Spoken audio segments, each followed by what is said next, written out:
There's a song that comes to mind, and the lyrics are like this. I am free, I am unlimited. There are no chains that bind me. I am free, I am unlimited. Right now, right now.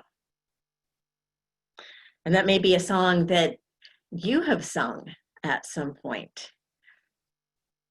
But as we sing those words and we take those words into our hearts, what is it that comes up for us? Do we really feel free and unlimited? Do we really know that truth about ourselves?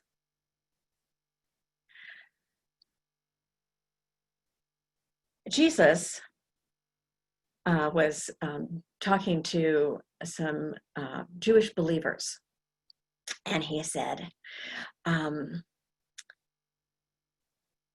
see, where is this? Okay, he said, if you continue in my word, you are not, if you continue in my word, you are truly my disciples, and you will know the truth, and the truth will set you free. You will know the truth, and the truth will set you free. So what is this truth that will set you free? It's been kind of the question over millennia. What is the truth? Who knows the truth? Is it that, you know, the Baptists know the truth, or the Presbyterians know the truth, or the Catholics know the truth, or Unity knows the truth, or the Jewish people know the truth, or the Muslims, or the Hindus, the Buddhists? Who knows the truth? Who's got it? Where is it? Where is it hidden? In the Gospel of Thomas, Jesus tells us where it is hidden. He tells us that it is hidden within us, that it is within each and every one of us, that our highest understanding in the moment is the truth. Now, I'm talking about a truth with a small t here. I'm not talking about the absolute truth that is God. I'm talking about that truth that we experience. That truth that when we know that truth, there is nothing that anyone can say to us. They can say, well, why do you believe that? And you might have some reasons why you believe it, but the bottom line is, you know that you know. You know that you know. Now, the thing about this truth is that it is ever expanding. That as we expand in consciousness, our understanding of truth expands. Now, that doesn't mean that the truth changes. The truth doesn't change. It is just how we understand the truth changes. So I'm going to share a little experience that I had just yesterday. I was writing a text to my son, giving him an update on his dad.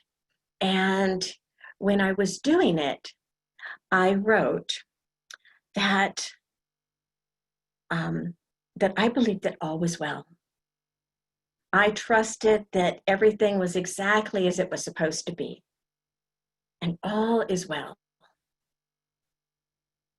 But I heard this big but in my head, and I went, oh, that's interesting. I trust that everything is exactly as it's supposed to be, but. And how often do we hear that but? Everything is well, but I am free, I am unlimited, except. So how do we discover this freedom? How do we discover this unlimitedness? How do we expand our consciousness? So there are three ways there are three steps that that I've been working with. And the first is, what is God? What am I? Why is God? Why am I? And who is God? And who am I?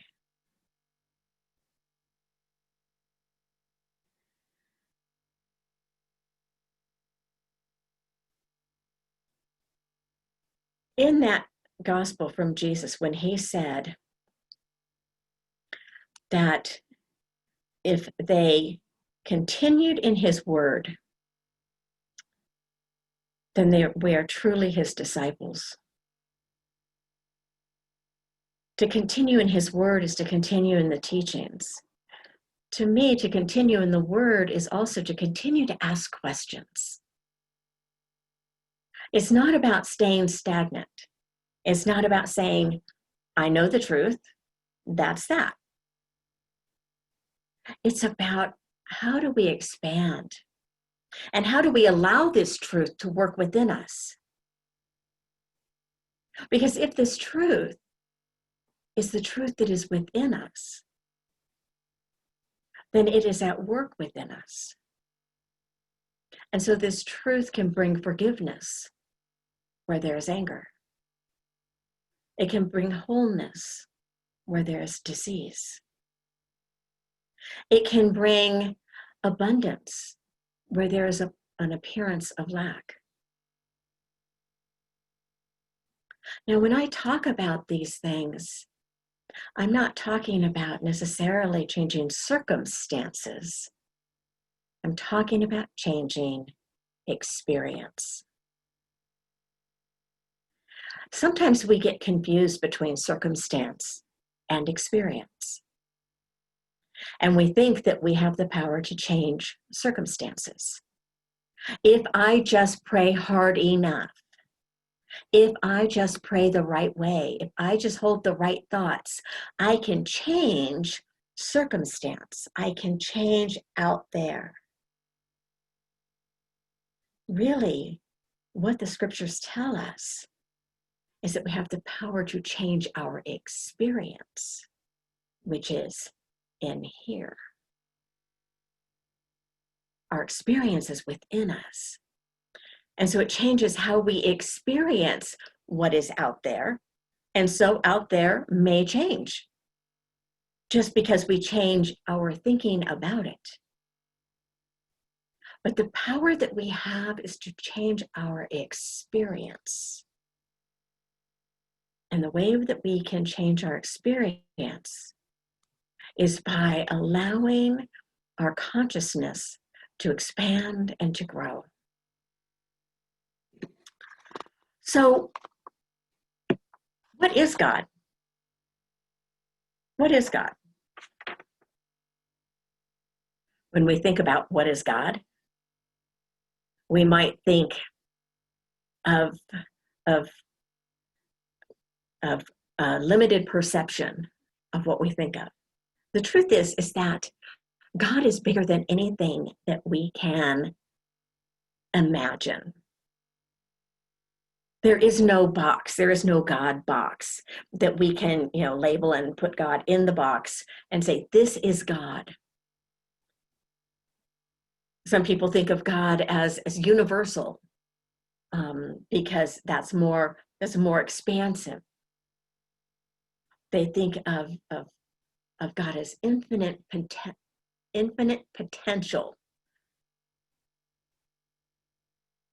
Infinite potential. And so when we think about what is God, we ask the question, within that context of what is God, what am I? So we talk about the I am presence. So when I'm talking about what am I, I'm not talking about my small self. I'm talking about that I am presence within us. The sacred presence, the essence of God that is within us. I'm talking about that at the core of our being, where there is no separation. There's only oneness. And so when I know that I am that, then I also know that I have access to infinite potential. Infinite potential. That it is only my thinking that limits what is available to me. Because as I enter into that space of infinite potential and I change my perspective, I experience differently. And when I experience life differently, when I show up and experience life differently, life shows up bigger and more, with more potential than I ever thought of before. So we explore, we ask questions. What is this infinite potential that I have access to? And what do I want to experience within that? As we ask that question, we can move into the next question, which is why? Why is God? Have you ever asked that question before? Why is God? It's God is. God is the isness and the allness. But there's another aspect of God. God is creator. God is that energy that is always creating. And when we look at God as creator, and God is love, and we look at God as love, then as we create from the love that we are, we expand our horizons.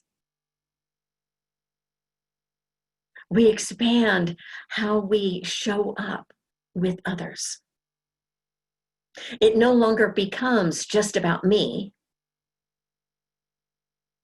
It becomes about we. There's the Buddhist teaching of the Bodhisattva. And the Bodhisattva does its spiritual work not for themselves, but for all sentient beings, without exception. So it's not, well, I'll be loving and kind to these people over here that think the way that I think, that do things the way that I do them, that look the same way that I look. Anybody can do that. But this divine creator that is love itself, that is within us, is so much more. Is loving kindness without exception. And so as we ask the question of why is God and why am I?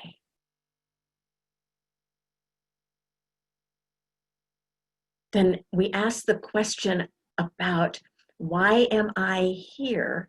And it comes back to what am I here to do? What am I here to be? Because when we talk about what God is, we're not talking about what God does. We're talking about what God be. And so we want our doing to come from our being.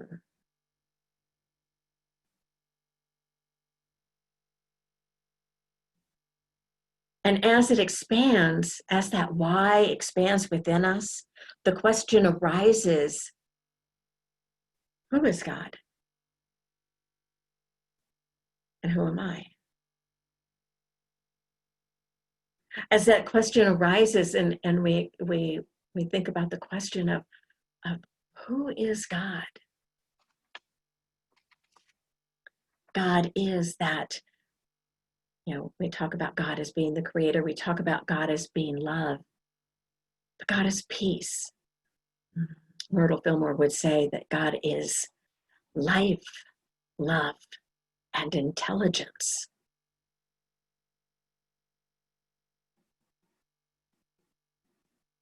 And so there's this expression that happens, and the who is more personal. The who brings it in to be personal. It's not just this abstract principle out there, but it brings it in and is more personal. And we are able to expand more within it. Our consciousness expands more within that who.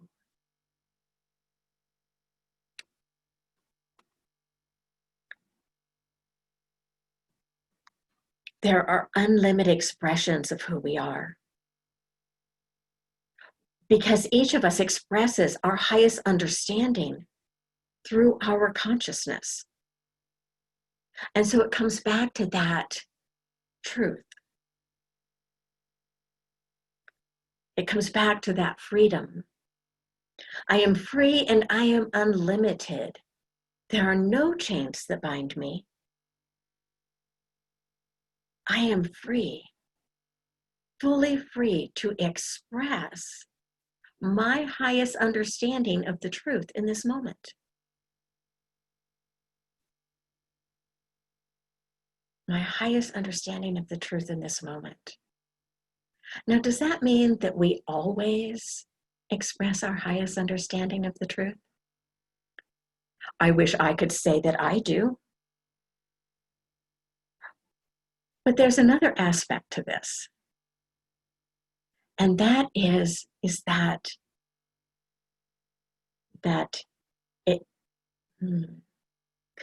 this process is like breathing. That there are moments when we expand, and there are also moments when we contract. And there are moments when we expand, and there are moments when we contract. And when we expand, we're in that growth place, we're in that expression place. We know who we are, and we are being who we are, and we're just out there doing it. And then a circumstance happens, and we forget, and we contract. But the thing that I have discovered in this expansion and contraction is that when we contract, when we remember the truth again, when we remember that we are free and we are unlimited, there's a jump forward. So we don't just expand back to where we were, we expand beyond where we were.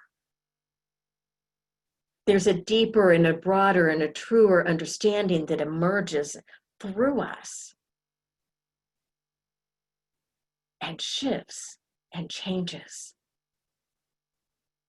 our understanding of truth and broadens our understanding of truth so that we may live from a bigger, broader, deeper place of expressing the divine love, light, wisdom, life that is spirit, that is always within us.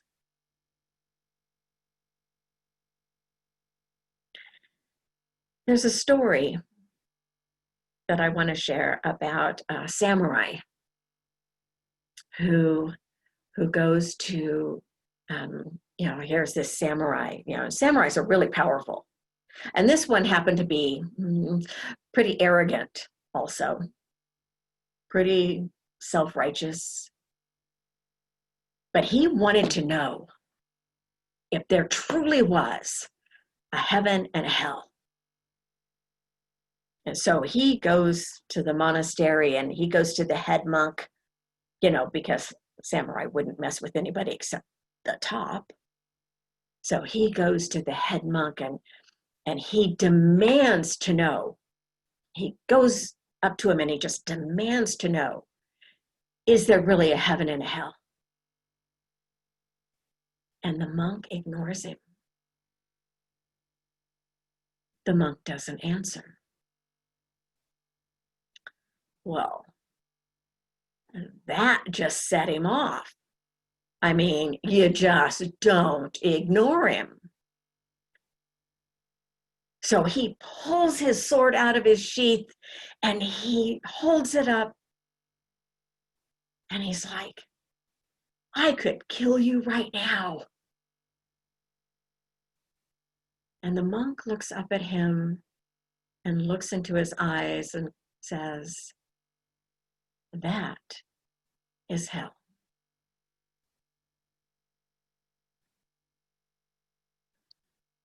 And then the monk just stands there. He's stunned. And he needs to kind of think about this for a moment. And he puts the sword back into its sheath and he just stands before the monk quiet. And the monk looks up at him and says, and that is heaven.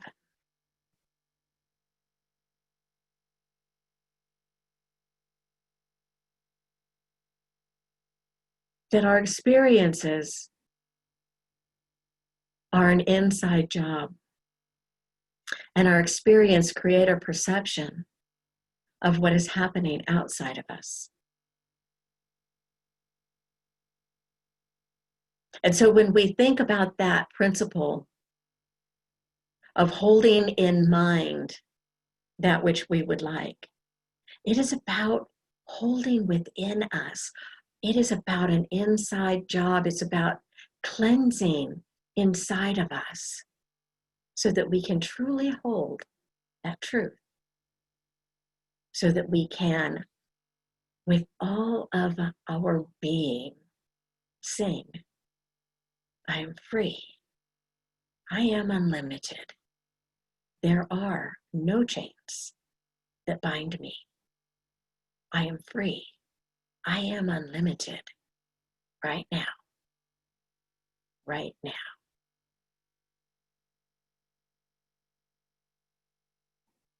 And so I'm going to invite us into a time of meditation, a time to just go within,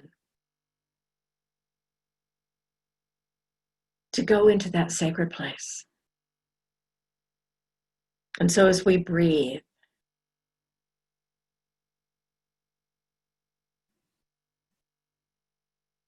we may feel our lungs expand and contract. Expand and contract.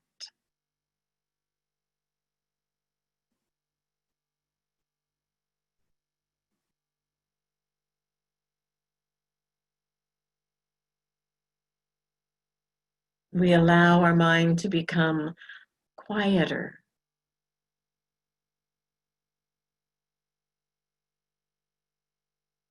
As we focus on the breath.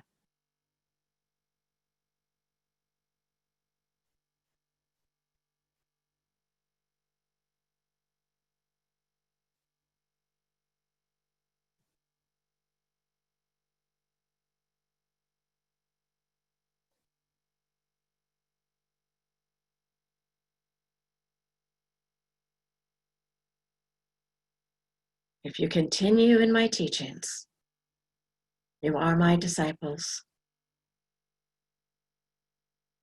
You will know the truth, and the truth will set you free.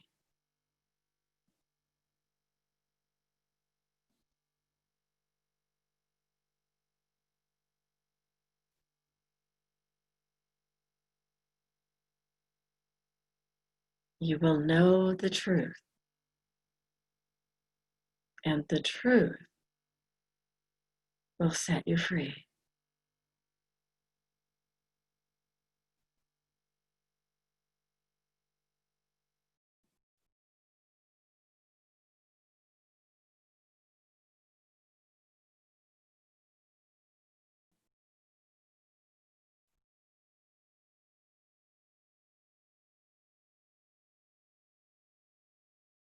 We just allow that breath to take us into our hearts.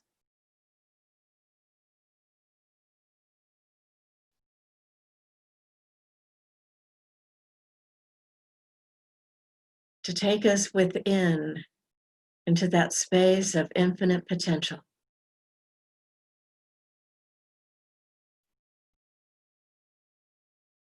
Into the kingdom of heaven within.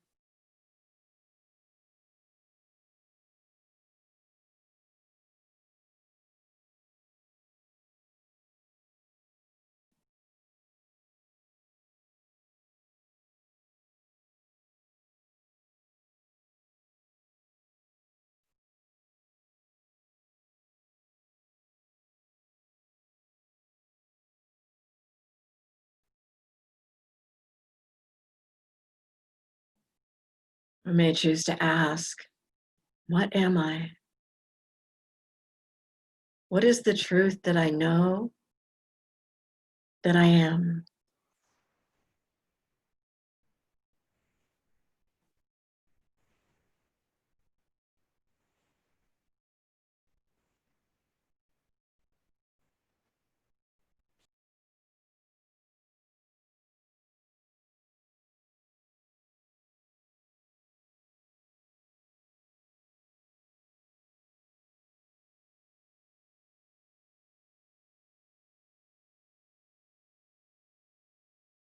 Why am I?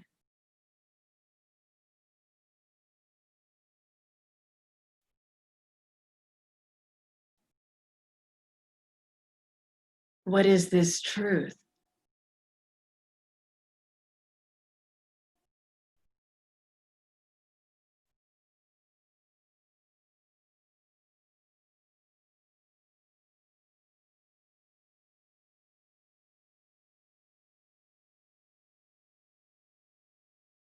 Why am I?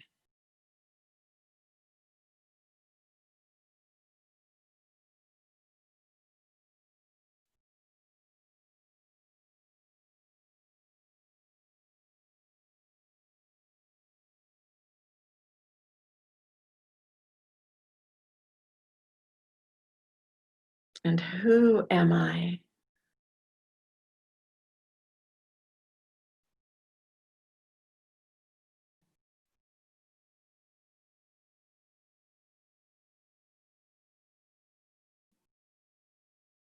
What are the gifts, the qualities that are being called to be expressed through and as me?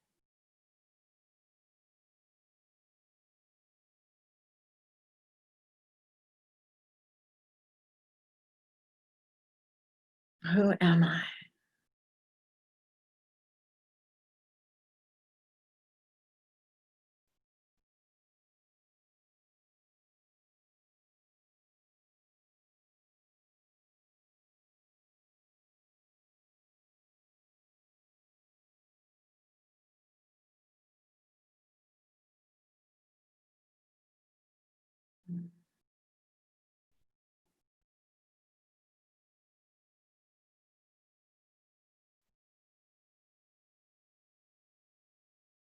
Breathing into the truth of the life, the love, the intelligence that is God, that we are.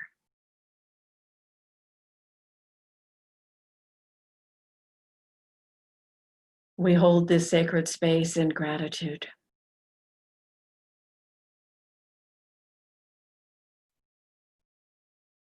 And we know that with each shift of consciousness within our being, we bless others.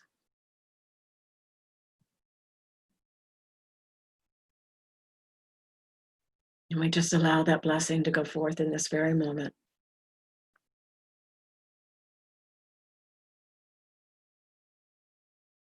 Life, love, intelligence.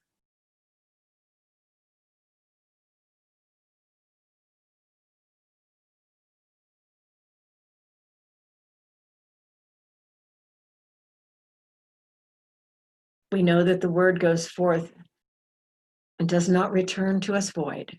And for this we truly give thanks. And so it is. Amen.